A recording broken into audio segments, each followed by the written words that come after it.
Welcome back to Season 17 of my Out of the Park Historical Save. It's June of 1998 and we're stuck in another mediocre month. Going 9-8 so far. But the scheduling difficulty is lightening up, so if we have a run in us, now would be the time. We're still in third place, a very reasonable 3.5 games behind the Pirates. We're also 6.5 behind the wild card leading Rockies, so we probably need to win the division.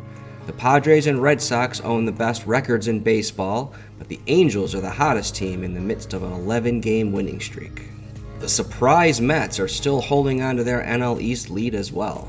It's 1998, so we have to talk about the home run race. Mark McGwire leads the pack with 25, putting him on pace for 56.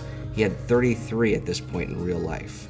George Arias, Calvin Pickering, and Preston Wilson are all chasing him with 21 apiece. Among those 25 homers was McGwire's career number 500. He did it a year faster than in real life.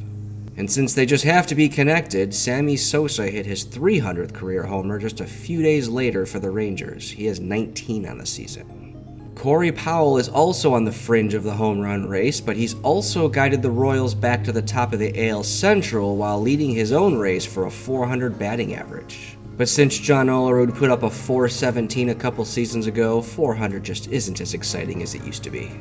Not to be excluded from the club, Aroyd hit for the cycle in yesterday's loss against the Reds. It took him 17 innings and there still wasn't enough to earn us the win. Rodriguez is having a brutal season with the bat overall. The Astros offense has been good but not great, while our pitching and defense continues to be awful. Our only injury is to defensive ace Harvey Polium. He's got a torn labrum, so we've turned to our top prospect for some center field cover. Carlos Beltran has had a few moments, but it's clear he's not ready for the show yet. He's posting a nice 21% walk rate though. Glad we're getting him some big league playing time, but he'll head back down to AAA upon Polium's return. Only a few of our position players are having good seasons. Barry Bonds is back to MVP form since returning from injury. Rookie Damian Sapp has been impressive with the bat, posting a 129 weighted runs created plus. Andrew Jones is having a great season, though his offensive numbers are starting to trail off some. But Chris Hoyles, Ray Durham, Greg Jeffries, and Bobby Higginson are all having down years. Durham and Higginson are especially frustrated because their defense is so poor. Things have not improved with our pitching, and our defense has reverted to its poor form. Our starters have a combined ERA over 5. Doug Malucki's the only starter outperforming his peripherals. Our middle relievers are also getting hammered, but our top guns are getting stops. That 17 game yesterday has our bullpen exhausted. Mark Wilkins will probably make his major league debut today. So it's clear something needs to change, either buying or selling. First, we'll pray that someone wants to claim Alex Rodriguez or Lenny Britcher through waivers, though I'm not holding my breath. We also just claimed Pat Mears, but need to send him back through waivers in order to put him in AAA. We also have a very interesting trade option, the opportunity to dump both Edgardo Vasquez and Lenny Britcher's contracts. We'd get Fred McGriff, who I'd probably just trade or release. He's 34, selfish, and not that good anymore. Former ace Edgardo Vasquez is pitching in long relief and carrying a glorious 6.50 ERA. He's my 6th highest paid player. And I just demoted Lenny Britcher from AAA to AA. He's my 10th highest paid player. Eric Flores is a throw-in, but he's tricky. My scout thinks he's nothing, and yet he's hit .330 for 2 straight seasons at the rookie level. But the biggest problem with this trade is who it's with, the NL Central leading Pirates. Edgardo Vasquez might actually help them, so I can't really do this unless I'm ready to wave the white flag. The other trade is a buy, and it's to reacquire Edgar Martinez, and he'd cost virtually nothing. And while reacquiring him would be fun, it would equate to demoting Rookie of the Year candidates Damian Sapp or Bill Miller, and that doesn't really help us. I do think we'll be active at the trade deadline though. The question's going to be whether we're buying or selling. While the trade market heats up, we managed to land John Rocker as a minor league free agent because we don't have enough steroid-using, controversy-generating players on this team. Hey, at least this version of him is only selfish, not disruptive. With the team performing poorly and our manager on the last year of his deal, it's decision time. And my decision are those ratings and Greg Sims' relationship with the players are way too good to let go. I don't love some of his strategies and control over coaching hires, but we're going to work out an extension.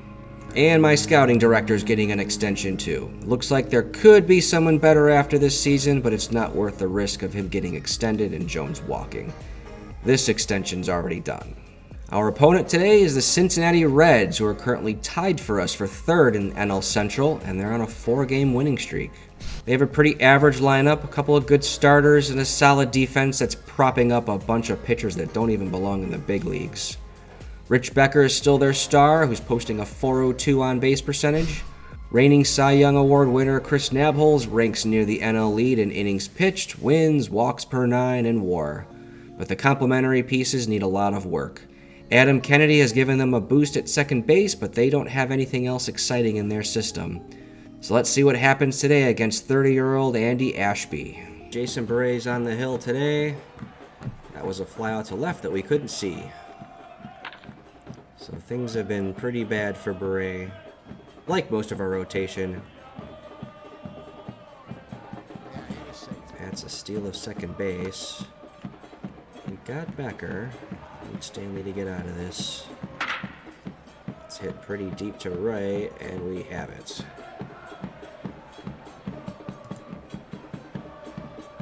Alright, regular lineup for us today against starter Andy Ashby. Durham with a much-needed base hit. Damian Sapp is getting the start at first base today, hitting cleanup. Ooh, that was an infield hit for Hoyles. First 2 on for Bonds. Runners hold. Sapp is hit for the 15th time. It's just June.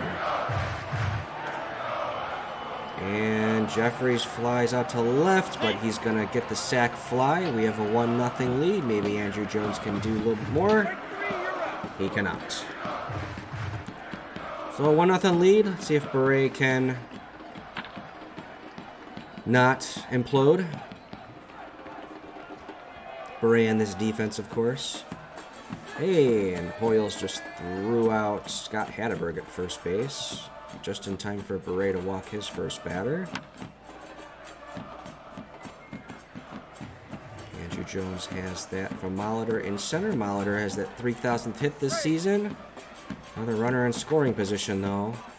Durham is able to make the play this time.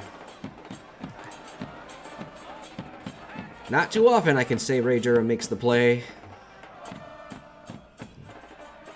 His defensive numbers are pretty atrocious. Alex Rodriguez suddenly has himself on a hot streak. He had a cycle yesterday, albeit in 17 innings. Another home run for him today. So we take a 2-0 lead. Quick, pull him off waivers. He's actually hot now. Alright, Barre's got the first out. Strikes out youngster Adam Kennedy. And gets Chris Powell as well. Not sure if he's related to Corey. Strike 3, you're up.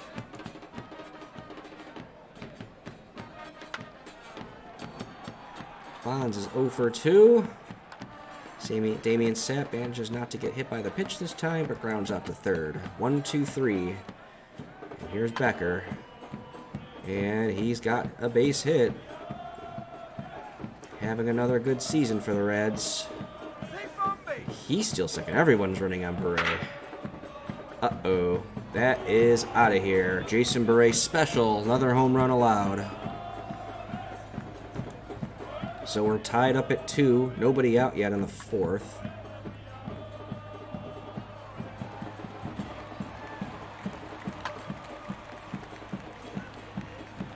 He's got 2. Molitor has hit number 3026.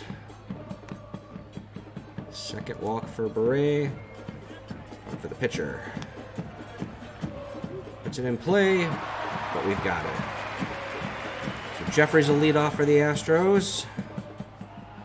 Been playing a little better as of late. Nothing doing there. Just spotted the Pirates have the lead over the Brewers. Brewers just lost Vladimir Guerrero for the season, so I'd say their chances are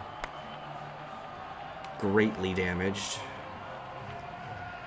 Adam Kennedy's got a 16-game hitting streak with that base hit he just got against us. Wild pitch now. And we're going to pitch. There we go. We're going to get Becker. He's pretty much lived with the runners in scoring position today. Third walk for Bure. Is Bonds going to get there? He does. So it's been an adventure for Bure through 5 innings. Should have another one in him. Bill Miller's pinch hitting for Alex Rodriguez. Jason Bure's been a pretty good hitter this year, but nothing doing that time. And we go 1, 2, 3. On to the 6th. They have bottom of the order.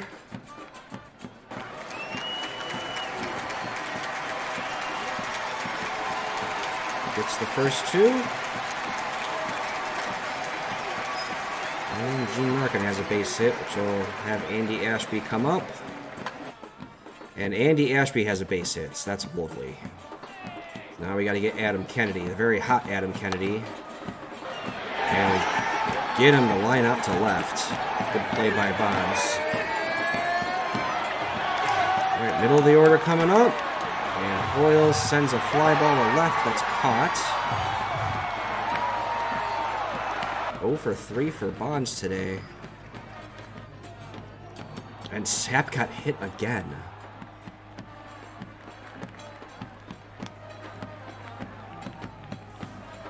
Jeffries 0 for 2. Made 3 outs. Sadecki is in the game now. One of our best relievers. Remember, everybody's tired pretty much. So this may not end well. Becker's got a double. Gets Stanley after he hit a rocket to third. Pitch to Monty Ferris. Actually, Pettagini's into pinch hits, and Sadecki spins a wild one. So we walk him. I don't get this. But we're gonna get Molitor. Here, dancing between raindrops here. They've out-hit us 9 to 3. And we have a ton of walks given up, I imagine. There's Beltran pinch hitting and strikes out looking. Higginson's been pretty much a waste of space this year. And Beltre strikes out too, so we're going to ask for another inning from Sadecki. They're leaving Ashby in. Interesting choice. I didn't see his pitch count. He's only given up a couple hits, so... A nice 1, 2, 3 for Sadecki, keeping the rest of our bullpen relatively healthy. But we can't... Oh, we got a... All right, that is a big play. Error by rookie Adam Kennedy. Has our runner on second. And we've got that runner to third for Hoyles. Right to the second baseman. Oh, but Bonds is going to clean up. Home run number 14 gives us the lead. And hopefully a good chance to win this game. Okay, walked. Sapp isn't hit this time. He's walked. And Jeffries is out again. So I think we'll use... It's going to be Mark Wilkins coming in for the save. His major league debut is a save situation, because that's all we have available. And that's a single by Rich Becker, so they've got the tying run up to the plate. Stanley was their most dangerous hitter left. Hopefully we can get Hatterberg. We can't. He's got it into the corner, so the tying run is on second base for Jose Akendo. And a diving catch. Andrew Jones wins us the game, and Mark Williams can breathe again. He's got his first career save. I stand corrected. That was rookie Carlos Beltran that made the diving catch for the final out. He stayed in center field after pinch hitting in the 7th inning. So thank you, Barry Bonds, for the game winner, and congrats to Mark Wilkins, real-life Pirate, for his first career save. Looking at the numbers, we did not deserve to win this game at all. Our Astros managed only 4 hits, a walk, and 2 Damian Sapp hit by pitches, but we turned those precious few base runners into runs. The Reds, on the other hand, put up 16 on base, and every starter reached, but they stranded 13 of them. Rich Becker got 3 hits, and Mike Stanley hit his 9th homer, but the whole team squandered 2-out RBI chances. Jason Beret danced between the raindrops to lower his ERA under 5. Steve Sadecki earned his 7th win with 2 scoreless innings. That's 22 career wins for him now. And Mark Wilkins was saved by Beltran at the end of the game. Tough luck loss for Andy Ashby, kept us silent for most of the game but couldn't overcome that Adam Kennedy error in the 8th. In other games, Chicago Cub Billy Lott hit his first homer of the season, a walk-off job against Melito Perez and the Phillies. The Pirates maintained their lead in the NL Central by beating the Brewers 7-2. Mike Bush hits 2 homers for the Dodgers as they inch closer to the Rockies in the wild card race. The Indians steal one from the Yankees with a 9th-inning comeback, capped by Pedro Guerrero's RBI single. The 41-year-old Guerrero has announced his retirement at the end of the season. And the Blue Jays win a wild one in Baltimore. The teams combined for 14 runs in the last 2 innings. Mike Wyndham dominates the Royals, pulling the Tigers to win in 7 games in the AL Central. Kevin Belcher hits 2 homers and a double to give the Mariners an easy 9-2 win against the A's. And Brett Saberhagen pitches the Angels to their 12th straight win. There are your standings. It was a good day for the Red Sox, the Mets, and the Dodgers. We get a fortunate win, but gain no ground. My next YouTube video will be at the trade deadline, and I'm on Twitch Saturday mornings if you want to hang out live. Also, please like and subscribe if you've enjoyed this. Looking forward to seeing you again soon.